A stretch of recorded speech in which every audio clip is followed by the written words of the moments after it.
नमस्कार मित्रों, आज मैं फिर एग्रीकल्चर के कुछ इम्पॉर्टेंट क्वेश्चन लेकर आया हूँ एग्रीकल्चर स्टडी पर। और चलिए हम बिना देर किए एग्रोनॉमी के प्रश्न शुरू करते हैं, जिसमें पहला प्रश्न ये है कि निम्न फसलों में से वह फसल कौन सी है जो दोनों सूखा व जलभाव से प्रभावित होती है। तो इसका आंसर हो जाएगा मक्का। देखिए इसका आंसर मक्का हो जाएगा। चलिए हम अगले प्रश्न पर आते हैं।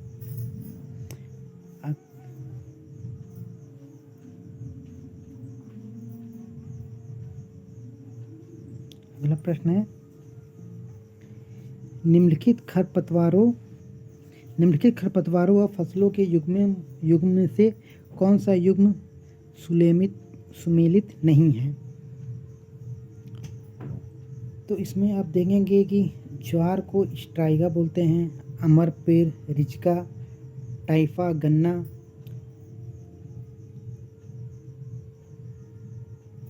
और बेंची तंबाकू दिया हुआ है। तो इसमें टाइफा गन्ना जो है ये गलत है। अगले क्वेश्चन पढ़ते हैं।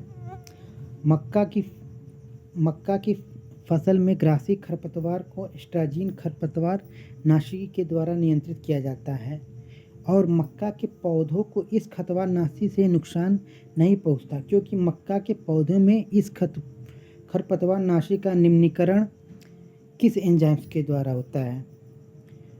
तो इसका आंसर हो जाएगा GSH एंजाइम। देखिए चलिए अब अगले प्रश्न पढ़ते हैं। अगला प्रश्न है, निम्नलिखित खरपतवारों में से माइक्रो हर्बिसाइड कौन सा है। तो इसका उत्तर हो जाएगा कोलेगो। चलिए अब अगले प्रश्न पढ़ते हैं। मृदा उर्वरकता को अच्छी तरह से बनाए रखने के लिए किस फसल चक्र को अपनाना चाहिए। तो इसका जो हम मृदा उर्वरकता को बनाए रखने के लिए हम जिस फसल चक्र का उपयोग करेंगे वो है सोयाबीन, गेहूं, मूंग। चलिए क्वेश्चन नंबर 94 पर चलते हैं। ये दिया हुआ है, प्रति इकाई क्षेत्रफल अंतर फसल की उत्पादकता व उसी क्षेत्रफल से प्रभावित एकल फसल की उत्पादकता के अनुपात को क्या कहते हैं। तो इसका उत्तर हो जाएगा भौम तुल्यांकी अनुपात। चलिए अब अगला प्रश्न पढ़ते हैं। अंतर फसली सिस्टम से अनुकूल उत्पादन लेने के लिए कौन सा उर्वरक शेड्यूल काम में लेना चाहिए। तो इसका हो जाएगा केवल मुख्य फसल की पूर्ण संतुलित मात्रा। केवल मुख्य फसल की पूर्ण संतुलित मात्रा मतलब अंतर फसली सिस्टम के अनुकूलन उत्पादन के लिए कौन सा उर्वरक शेड्यूल काम में लेना चाहिए। तो और 96 क्वेश्चन में प्रश्न पर बढ़ते हैं, जो है कि मृदा के पीएच मान में बदलाव के प्रति अच्छी तरह अवरोध करने की क्षमता क्या कहलाती है। तो इसका उत्तर हो जाएगा बफरिंग कैपेसिटी। मृदा के पीएच मान में बदलाव को अच्छी तरह से अवरोध करने की क्षमता बफरिंग कैपेसिटी कहलाती है। अगले प्रश्न पर बढ़ते हैं। प्रश्न है, मृदा का यांत्रिक विश्लेषण किस आधार पर किया जाता है। तो इसका हो जाएगा स्टोक्स का नियम। एक बार फिर देखिए, मृदा का यांत्रिक विश्लेषण किस नियम के आधार पर होता है। तो इसका उत्तर हो जाएगा स्टोक्स का नियम। अगला प्रश्न पढ़ते हैं। लिखा है, अर्ध शुष्क व उपोष्ण परिस्थिति में अनुकूल उत्पादन लेने हेतु अंतर फसली तंत्र में कौन सी प्लांटिंग जियोमेट्रिक अपनाना चाहिए? तो इसका उत्तर हो जाएगा स्कूप रो प्लांटिंग, स्कीप रो प्लांटिंग अपनानी चाहिए। देखिए, अर्ध शुष्क व उपोष्ण परिस्थिति में अनुकूल उत्पादन लेने हेतु अंतर फसली तंत्र में स्कीप रो प्लांटिंग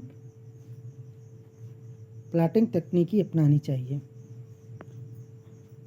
प्रश्न है, ह्यूमस एसिड ह्यूमस का एक फ्रैक्शन है जो कि क्षार में घुलनशील व अम्ल में अघुलनशील है। ह्यूमस एसिड जो होता है, ह्यूमस का एक फ्रैक्शन है जो कि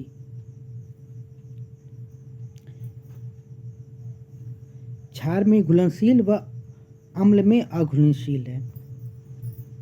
अगला प्रश्न देखिए, मृतिका की क्रिस्टलेट्स में एक अणु के द्वारा दूसरे अणु का प्रतिस्थापन बिना किसी बदलाव के कहलाता है। तो इसका उत्तर हो जाएगा आइसोमोर्फिक प्रतिस्थापन।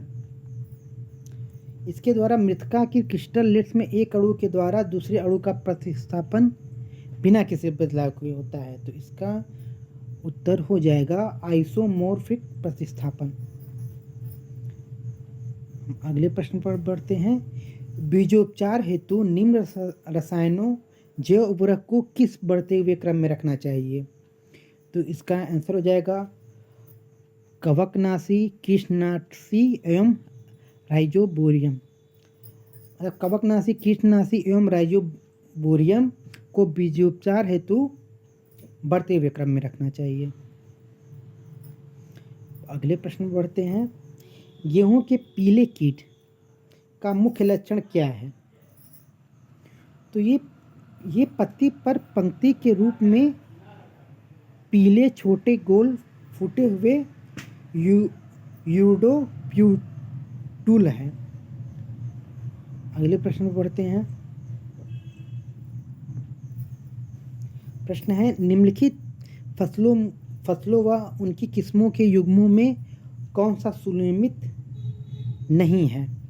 तो आप जानते हैं फसल और उसकी किस्म, जौ का क्लिसिपर है, कपास का सुजाता है, लोबिया का पूसा फाल्गुनी है। और ये देखिए, ये जो मूंग का यूपी AS 120 है, ये गलत है। हम अब अगले प्रश्न पर चलते हैं। लिखा है, गेहूं के कल्ले फुटान के लिए अनुकूल तापमान क्या होना चाहिए? तो इसका आंसर हो जाएगा 16 से 20 डिग्री सेल्सियस, क्योंकि 16 से 20 डिग्री सेल्सियस पे गेहूं में कल्ले फुटान के लिए अनुकूल वातावरण हो जाता है। गेहूं के कल्ले के फुटान के लिए अनुकूल वातावरण 16 से 20 डिग्री सेल्सियस है। अगला प्रश्न है,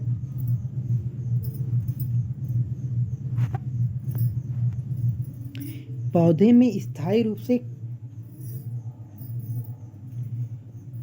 स्थायी रूप से कौन सा तत्व कार्बनिक संयोग में समाहित नहीं होता? तो इसका उत्तर हो जाएगा पोटेशियम। पौधे के स्थायी रूप में कौन सा तत्व कार्बनिक संयोजन में समाहित नहीं होता? तो इसका उत्तर हो जाएगा पोटेशियम।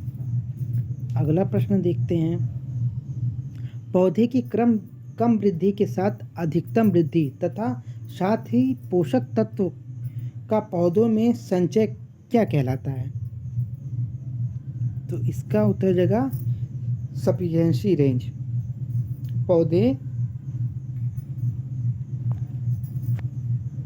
पौधे की कम वृद्धि दर के साथ अधिकतम वृद्धि तथा साथ ही पोषक तत्व का पौधों में संचयन सफिशिएंसी रेंज कहलाता है। आज के लिए मित्रों इतना ही प्रश्न है। अगर आप लोग का सहयोग मिलता रहेगा तो मैं प्रश्नों की संख्या बढ़ाता रहूँगा। और आप लोग को ऐसे ही ऑब्जेक्टिव क्वेश्चन करवाता रहूँगा। अगर आप लोग को चैनल पसंद आए तो इसको सब्सक्राइब और लाइक कीजिए। मिलते हैं अगले वीडियो में कृषि के अन्य प्रश्नों के साथ।